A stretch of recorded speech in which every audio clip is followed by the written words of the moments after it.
Assalamualaikum warahmatullahi wabarakatuh. Saya Nurlaila Intansari dari Prodi BKPI semester 4. Saya membuat video ini sebagai pemenuhan tugas UTS mata kuliah perkembangan peserta didik. Di sini saya akan menjelaskan 5 poin sebagai tugas saya. Yang pertama adalah tentang masa emas pada anak usia dini, atau yang kita kenal dengan golden age. Jadi golden age ini tuh terjadi pada anak usia 0 sampai 6 tahun. Perkembangan apa aja yang terjadi pada masa ini? Yang pertama adalah perkembangan otak yang sangat pesat ya. Jadi itu 80% kemampuan otak itu terbentuk pada masa ini. Dari yang tadinya belum bisa bicara jadi sedikit demi sedikit bisa bicara, dari yang tadinya belum bisa apa-apa mulai bisa berguling, mulai bisa merangkak, mulai bisa berjalan, berlari. Itu mereka belajarnya pada masa usia ini, pada usia 0 sampai 6 tahun. Nah, selain perkembangan otak, ada juga mereka ini mengalami sensitivitas rangsangan yang sangat peka dia. Jadi tuh pada anak usia ini tuh mereka tuh harus benar-benar diperhatikan ya sebagai orang tua, karena mereka ini sangat-sangat peka terhadap rangsangan, baik rangsangan positif atau negatif. Jadi tuh apabila anak pada usia ini mendapatkan pendidikan yang kurang baik, maka itu akan mempengaruhi perkembangan mereka pada aspek sosial emosionalnya. Jadi itu sebagai orang tua ini harus memberikan contoh yang baik ya, karena orang tua ini sebagai role model yang bakal ditiru oleh anak-anaknya. Contoh penerapan yang harus dilakukan apabila memiliki anak pada masa usia ini, yaitu adalah yang pertama, ajak anak untuk melakukan permainan kreatif seperti coret-coret atau menyusun balok, yang mana hal-hal seperti ini akan membantu anak untuk merangsang perkembangan motoriknya dengan lebih cepat. Mau motorik kasar atau halus itu harus dirangsang agar perkembangannya normal. Selanjutnya adalah ajak anak untuk eksplorasi lingkungan, ajak untuk mengobrol, ajak untuk observasi di lingkungan sekitar, seperti lihat-lihat bunga atau kayak mana, kayak gitu. Itu akan merangsang pola pikir anak, akan merangsang bagaimana anak ini mengembangkan pikirannya. Kira-kira seperti itu. Yang kedua adalah penjelasan bagaimana tugas perkembangan anak usia SD. Jadi anak usia SD ini kan transisi dari anak TK ya. Nah, itu mereka tugas perkembangan apa aja yang harus mereka pokoknya kayak gitu. Yang pertama adalah mereka harus mampu melakukan kemampuan akademik dasar seperti baca, tulis, menghitung. Itu adalah tiga kemampuan akademik dasar yang anak SD ini harus kuasai. Jadi yang di TK selanjutnya adalah belajar bekerja sama dan adaptasi dengan teman sebaya. Jadi anak-anak usia SD ini selain harus bisa calistung, mereka juga harus bisa beradaptasi dan bekerja sama dengan teman sebaya.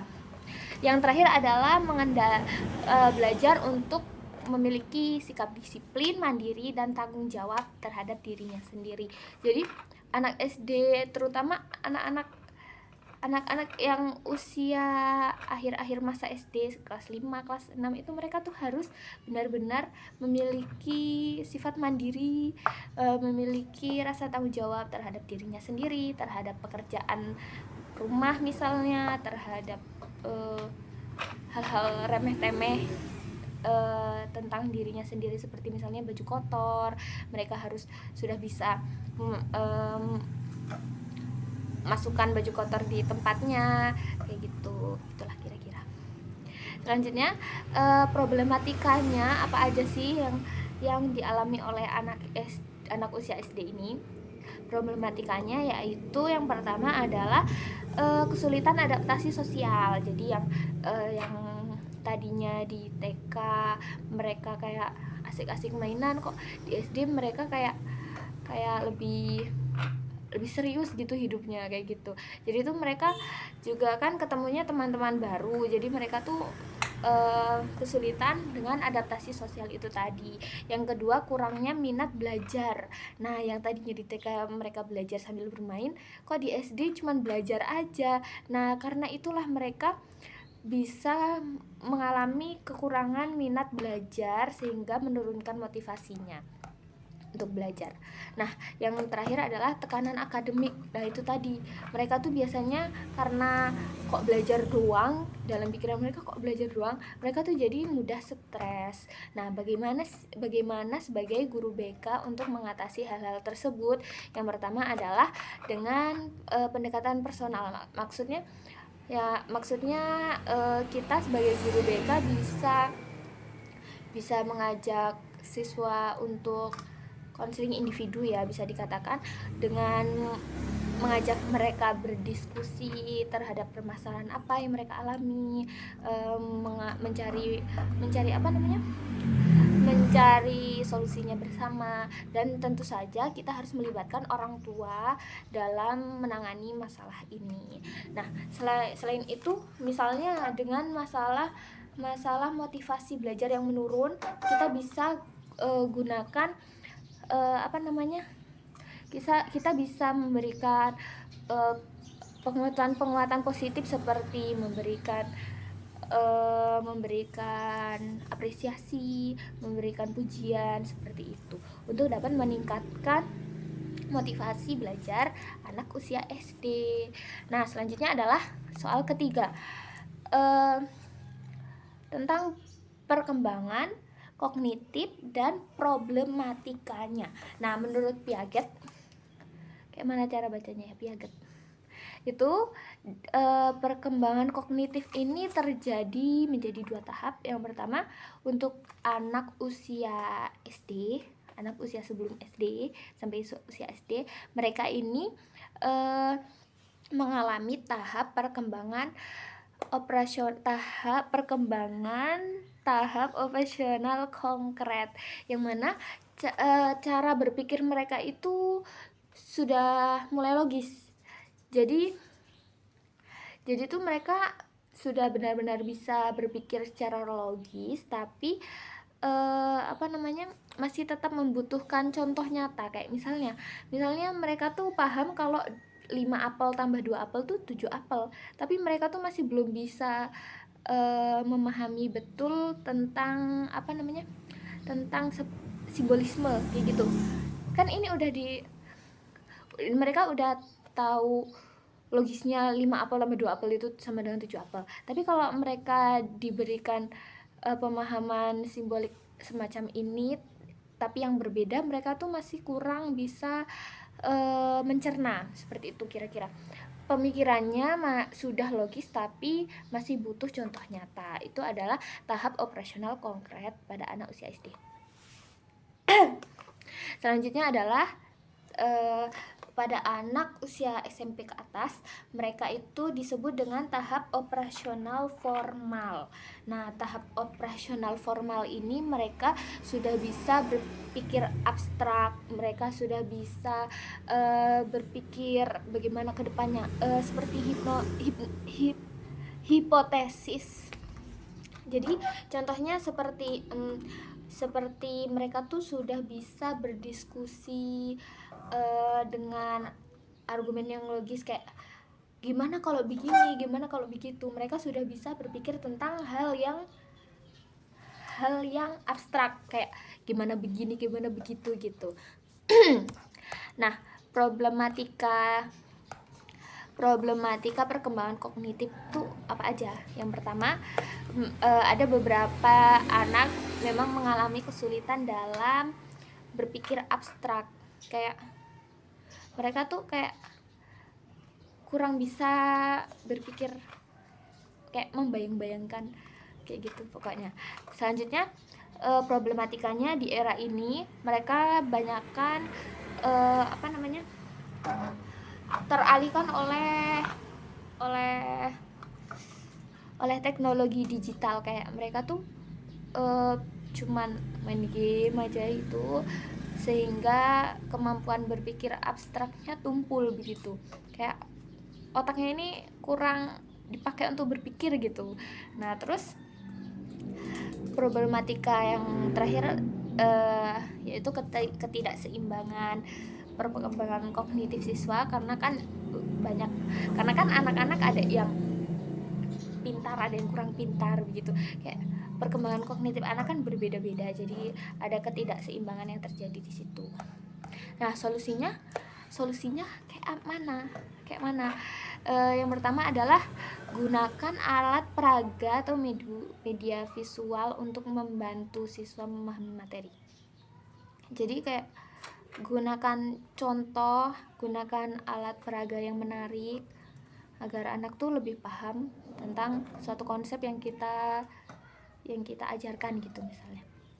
Terus juga adakan pembelajaran berbasis kelompok agar mendorong kreativitas siswa dalam berpikir, dalam bersosialisasi kayak gitu. Lalu tentu saja kurangi teknologi yang membuat mereka lalai terhadap tugas-tugas. Ya gitulah, Pak.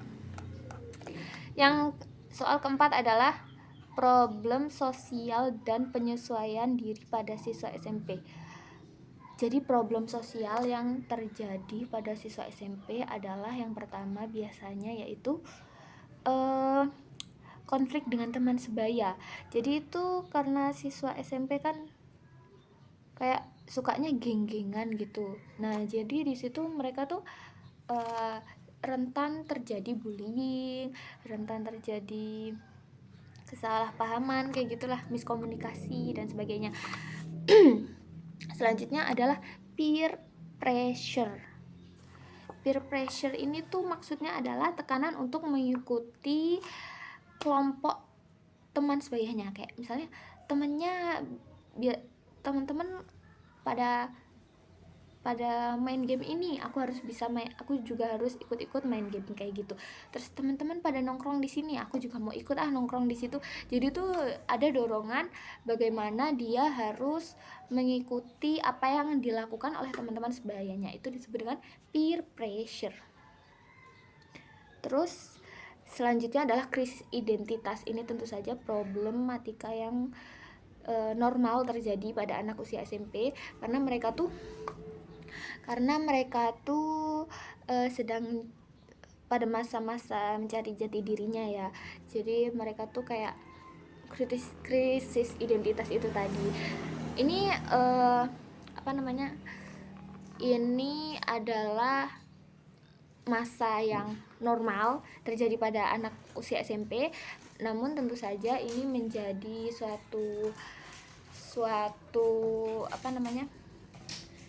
tantangan, karena pada masa ini tuh mereka tuh rentan mengalami kecemasan, juga mereka tuh biasanya kayak beberapa anak tuh mengalami isolasi dari teman-temannya. Nah,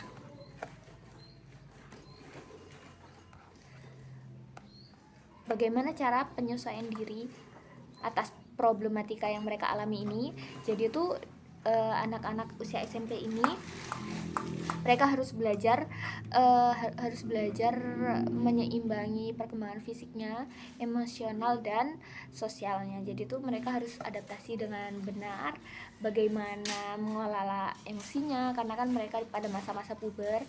Lalu solusinya, kita sebagai guru BK, maksudnya sebagai guru juga, nggak harus guru BK, kita harus yang pertama bisa dengan memberikan kegiatan kelompok. Jadi itu arahkan siswa-siswa untuk melakukan kegiatan kelompok untuk mendorong partisipasi mereka dalam bersosialisasi, sehingga mereka tuh melakukan kerjasama ya kalau dalam tugas kelompok ini, sehingga mereka dapat melakukan kerjasama itu tadi. Selanjutnya adalah solusinya tentu saja konseling individu, di mana kita dapat mendiskusikan permasalahan yang dialami siswa, lalu kita dapat membantunya mencari solusi bagaimana penanganannya. Nah, yang terakhir adalah solusinya adalah pendidikan karakter. Ini bisa diberikan seperti layanan klasikal. Kita dapat memberikan ajaran bagaimana memberikan bagaimana keterampilan berempati, bagaimana pengendalian emosi pada masa-masa puber itu, begitu. Juga kita dapat mengajarkan bagaimana komunikasi yang efektif, karena kan anak-anak usia itu kan pada kayak gampang ngegas, gampang ngomong seenaknya. Nah, kita ajarkan bagaimana komunikasi yang efektif, begitu, sehingga mereka dapat membangun hubungan sosial yang baik. Yang terakhir adalah tentang tahap operasional conditioning dalam meningkatkan motivasi belajar.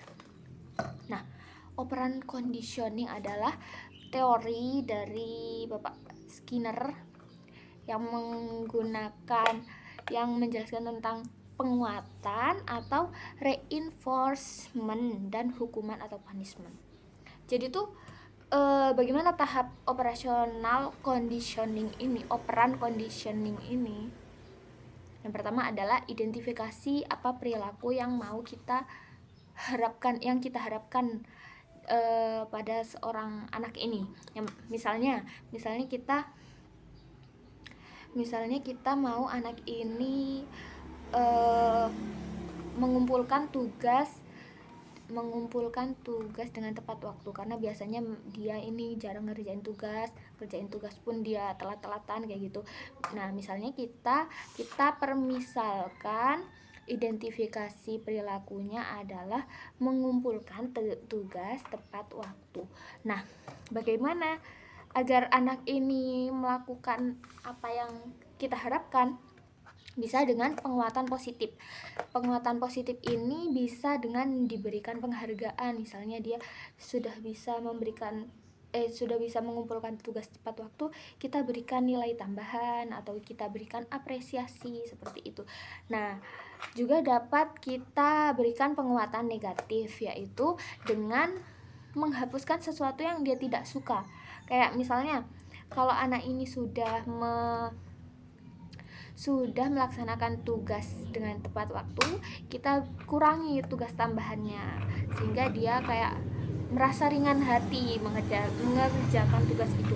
Nah, kita juga bisa memberikan hukuman atau punishment, tapi tentu saja kita harus mempertimbangkan hukuman yang tidak terlalu berat namun juga memberikan rasa jerah. Nah, tentu saja tiga hal ini, penguatan positif, negatif, dan punishment ini harus dilakukan dengan konsisten agar siswa ini gak menyepelekan gitu, agar dia juga paham bahwasanya kita mengharapkan hal ini, agar dia melakukan hal ini, jadi dia paham, oh ibu ini tuh mengharapkan aku agar bisa begini, jadi dia paham apa yang kita harapkan dari dia sehingga dia dapat menerapkannya. Nah, itu tadi 5 penjelasan dari tugas UTS saya. Yang pertama adalah masa emas anak usia dini, yang kedua tugas apa sih? Yang kedua tugas perkembangan anak SD, problematikanya dan bagaimana konselor dalam menanganinya. Yang ketiga, perkembangan kognitif dan problematikanya. Yang keempat, problem sosial anak usia SMP. Dan yang terakhir adalah tahapan operan conditioning dari teorinya Bapak Skinner. Sekian dari yang saya sampaikan. Apabila kurang lebihnya kayaknya nggak ada. Nah, karena ini masih bulan Syawal, meskipun terlambat, saya mohon maaf lahir batin kepada Bapak Sugiarto apabila dulunya saya banyak salah. Sekian dari tugas saya. Wassalamualaikum warahmatullahi wabarakatuh.